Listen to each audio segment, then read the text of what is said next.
जाता है और कर्जा चूकता नहीं है। आप बहुत प्रयास कर लिए, करोड़ों रुपए का कर्जा हो गया, यहां से लिया वहां दिया, वहां से उठाया वहां दिया, वहां से उठाया वहां दिया, तो निवेदन है कभी मौका लगे कर्जा मुक्ति के लिए सारे वृक्षों में अगर कोई श्रेष्ठ वृक्ष माना गया है तो वो बट का वृक्ष माना गया महाराज। इसलिए प्रशासनिक कार्य के लिए, मानसिक टेंशन में, परेशानियों में बटकेश्वर महादेव का स्मरण किया जाता है। और यदि निवेदन करूंगा बहुत ज्यादा, यदि आपको कर्जा हो गया, बहुत ज्यादा कर्जा हो गया और वो कर्जा चूक ही नहीं रहा, तो थोड़े दिन बड़ के पेड़ के नीचे आप बटकेश्वर महादेव के लिए 1 लोटा पानी, उसमें थोड़ा सा पिसा हुआ चावल पीस के गला लेना चावल को और पीस लेना, पीस के उस पानी में मिला लेना और मिलाकर उसमें थोड़ी सी हल्दी पिसी हुई डालकर बटकेश्वर महादेव के नाम से बड़ के पेड़ के नीचे अपनी कामना कर कर जो कर्जा हुआ है उस कर्जे का भान देते हुए, स्मरण देते हुए छोड़ दीजिए महाराज।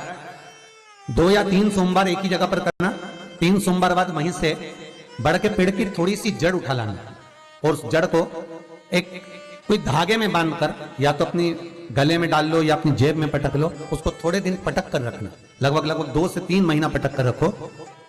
वो जड़ जैसे बड़ का पेड़ विस्तार होता है, पानी गिरे ना गिरे, जल वृष्टि हो ना हो, गर्मी पड़े ना पड़े, उसको कोई फर्क नहीं पड़ता, बड़ का वृक्ष आप रूप फैलता जाता है, उसकी जड़ें अपने आप प्रबल होती है। उसी तरह ये बटकेश्वर महादेव कहीं से भी अगर जड़ आपके पास में रखी है 1 महीना, 2 महीना, 3 महीना तक, तो ये जड़ अपने आप लक्ष्मी को पकड़कर खींच कर लाती है और कर्जे से मुक्त कर दे। बटकेश्वर महादेव का स्मरण सुख का देना हो महाराज। ऐसा कोई कार्य नहीं जिसमें पशुपति व्रत लाख ना करो, बस दिल से अगर आपने पशुपति व्रत करा है, बाबा विश्वनाथ के 5 पशुपति व्रत होते हैं, किसी भी सोमवार से चालू कर सकते हैं। बस करना क्या है, सुबह पूजन की थाली लगाकर लेकर जाना है, शंकर भगवान के शिवलिंग की पूजन करना है, मंदिर में अभिषेक पूजन करो, वो थाली वापिस लेकर आ जाओ, घर में रख दो।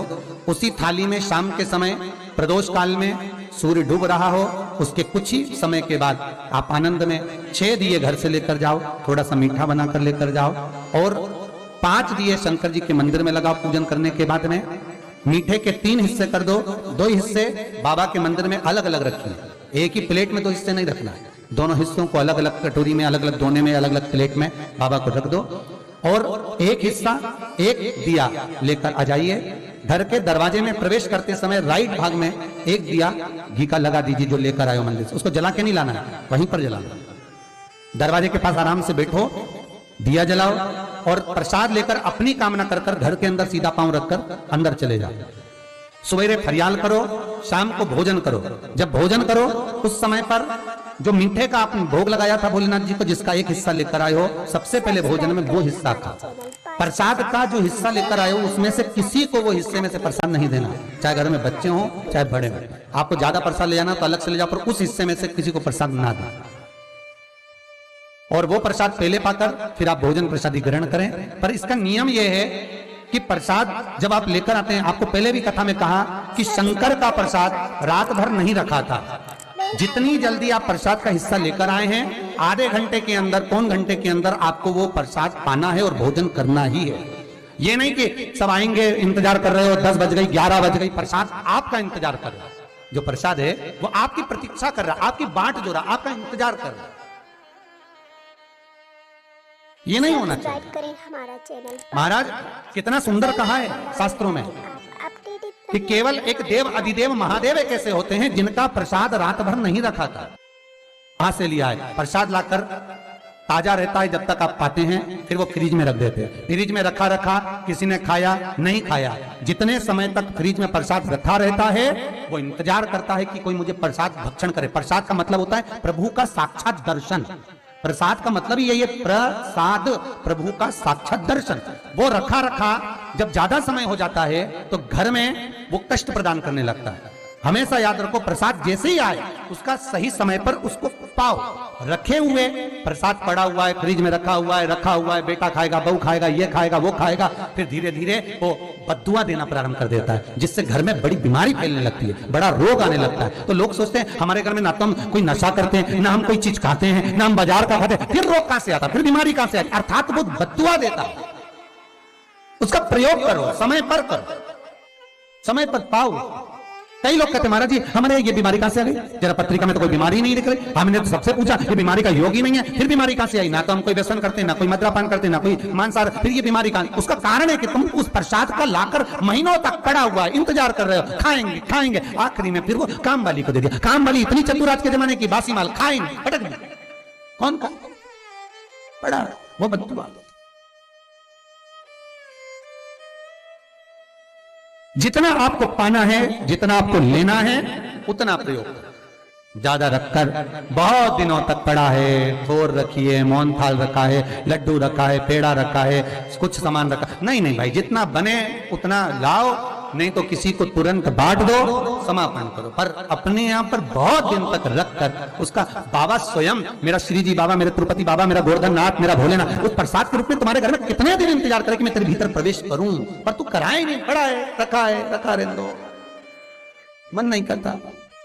शक्तियों जैसा कर्म मत करो जिससे हमें कष्ट मिले। कई लोग कहते हैं हमने पशुपति व्रत करा, हमारा बहुत काम हुआ, कई लोग कहते हैं हमने करा पर हमको अभी तक उसका कारण है कि तुम बहुत देर तक प्रसाद को इंतजार करा रहे हो। तो बाबा भी आपको इंतजार करा रहा है, मेरा विश्वनाथ भी इंतजार कर रहा है। उस समय अवधि का भान होना चाहिए। निगाह हटी, दुर्घटना घटी, बस ध्यान रखो। हम कहते हैं कि हम पूजन करते हैं, हम पाठ करते हैं, हम अर्चना करते हैं, हम अनुष्ठान करते हैं, हम भगवान की सेवा करते हैं, फिर दुख हमको ही क्यों आता है? उसका कारण केवल इतना सा कि दुख हम खुद बुलाते हैं, दूसरा नहीं। हम स्वतः पशुपति व्रत 5 व्रत करो। 5 व्रत पूर्ण होने पर कई माताएं कहती है कि बीच में हमारे व्रत छूट जाते हैं रजस्वला धर्म के समय पर, तो व्रत तो करना पड़ेगा पर पूजन नहीं होगी और वो गिनती में भी नहीं आएगा। पर व्रत करना है पर गिनती में नहीं आएगा। मार पूजन भले मत करो, 7 दिन बाद आप जो व्रत करें वो अपने ऊपर है, पर गिनती में नहीं आएगा। व्रत करना पड़ेगा। गिनती में तब आएगा जब दरवाजे पर आप दिया लगाएंगे, जितने दिए आपने लगाए उसी गिनती में आएगा।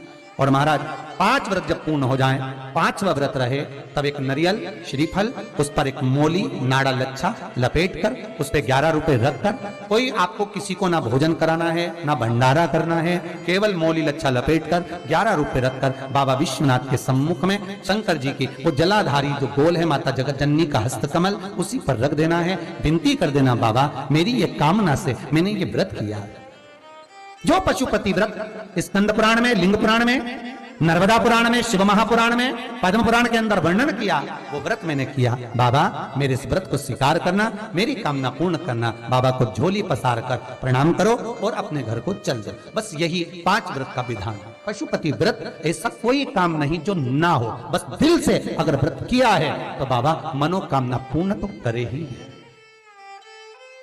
मनोकामना आप हमारे घर के, चाहे घर की धर्मपत्नी हो, चाहे भांजे हो, कोई प्रॉब्लम होती है मुझसे कह देते पशुपति व्रत कर लो, हो जाए।